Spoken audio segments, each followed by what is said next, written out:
Austin Theriault running for Congress in the 2nd Congressional District of Maine. And there is a chance, if this is a close election, that the whole darn thing comes down to the 2nd Congressional District of Maine. Austin, how you doing, brother? I'm doing good this morning, guys. How you doing?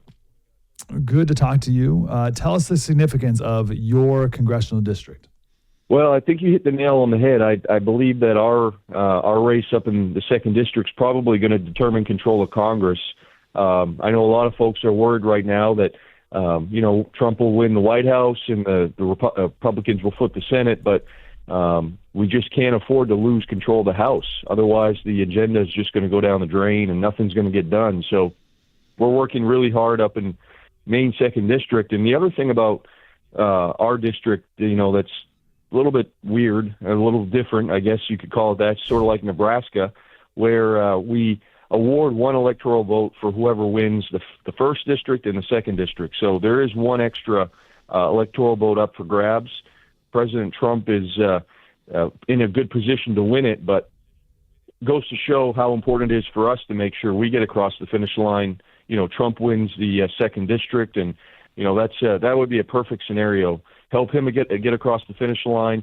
Obviously, we want to flip the seat because Jared Golden's been there for 6 years, and he's proven to just be a Washington politician. He's certainly changed when he went to D.C. He's changed, and he's flip-flopped on so many issues, and the Maine people just don't trust him right now. It says here he's the chair of the Blue Dog Coalition. I didn't know they still had Blue Dog Democrats. I didn't know that was a thing anymore.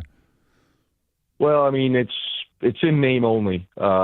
I really think that the Democratic Party is certainly not the party of my grandfather and certainly not the party of the Kennedy era.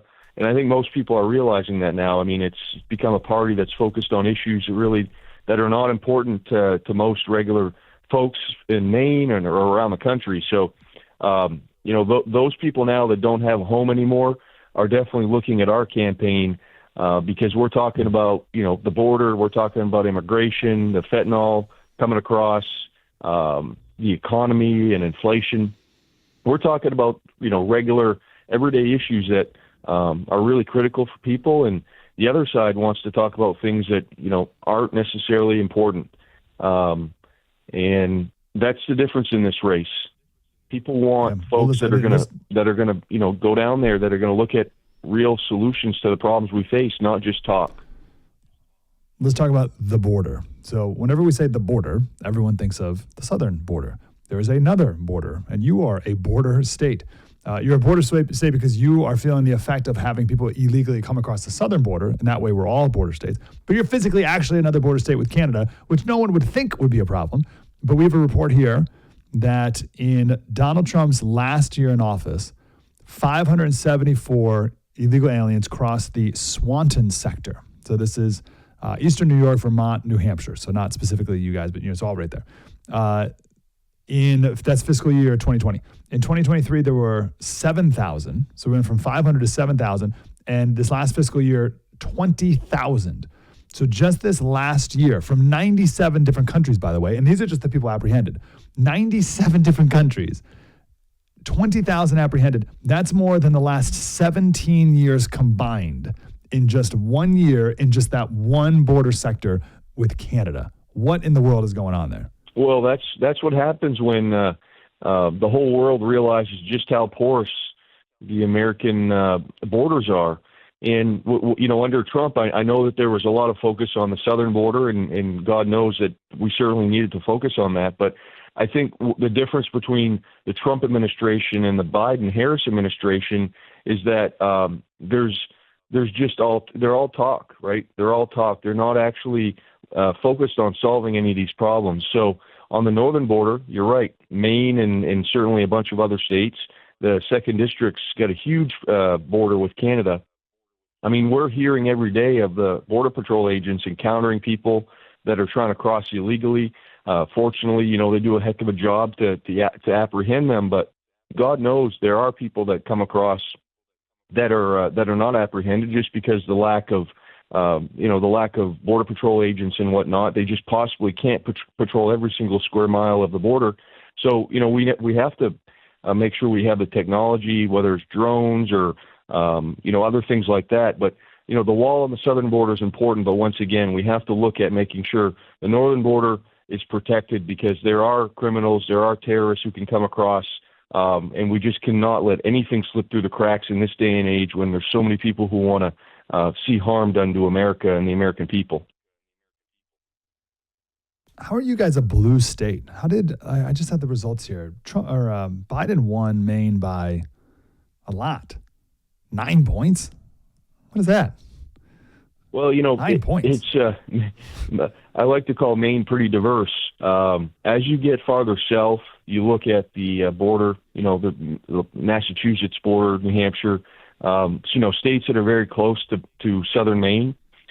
So there tends to be a little bit more, liberal folks that are moving in, buying homes and whatnot. And I think over the years we've seen that part of the state where it's more populous. Some of the larger cities, Portland, really move the electoral results. And farther north in the second district, it is it's more conservative, but there's not as many people moving into that area. So at the end of the day, Maine's trending blue, like most other New England states. I mean, you can look at what a bummer. Yeah, you can look at New England, and it's definitely trending blue. I mean, New England used to be Republican back in the day. Goes to show just how different America is. Now, I don't think it's going to be like that forever. I think at the end of the day, once we start talking about the issues that matter, and focusing on some of these problems that have been going on for years and years, I do believe Republicans have an opportunity to win back some of these independent voters who have been voting Democrat over the years. But we have a lot of work to do. Yeah, I'm looking at some polls from 538, and there's one in August that has Harris up by 5, but the most recent one from a month ago has Trump up by 7. So it seems all over the map. So who knows what could happen even in Maine. Let's talk about guns for a second. So we've talked a lot the last couple of days, and Kamala's team knows this. It's obvious that they know it because they're making a big deal about it. This big push for about weakness, about how they're not the weak ones. It's Donald Trump who's the weak one. And they've been making a big push for men to the point where Tim Walz went hunting this weekend and made a fool of himself, couldn't reload his gun as he was out, whatever, like pheasant hunting or whatever he was doing. And then Kamala's talking about how she owns a gun or whatever. And it is wild. I don't have a number in front of me, but the number of gun owners who don't vote at all. And you're like, oh, guys, like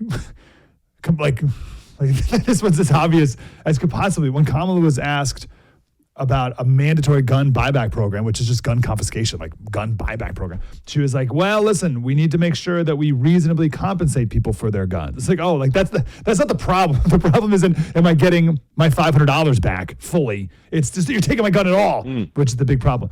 And the Elon, when he spoke at a Trump rally the other day, he talked about the Second Amendment, how important it is. It protects the First.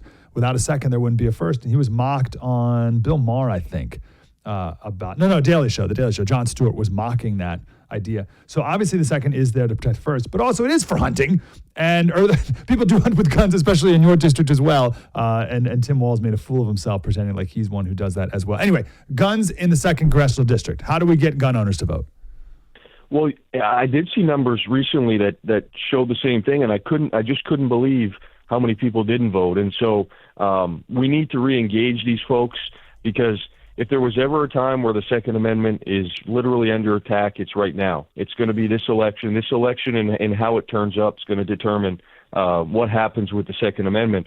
I mean, my opponent in particular, he's an example of politicians who flip-flop on the Second Amendment. He's gone from somebody who was supportive of it to now he's in favor of a permit system, basically a government registry for guns, as well as he's now in favor of a ban of certain types of firearms. So you just never know where people are going to head, and the people that you think you could trust are now turning very, very, very hardly against the Second Amendment. So folks that believe that the government needs to stay out of determining what people can purchase for firearms and whether or not people can defend their families. And obviously hunting's a part of that. But once again, the Second Amendment, if we look at it, it was certainly about people being able to defend themselves. That's a sacred right. And I'm certainly going to go to Washington, D.C. and defend that right. I mean, I was endorsed by the NRA. My opponent was given an F, where previously he had been actually given an A rating by the NRA. So he's turned his back on the Second Amendment, and folks need to realize that. That's all you need to know right there. The NRA here says 10 million gun owners not registered to vote. 10 million, not even registered. Like what are we talking about here?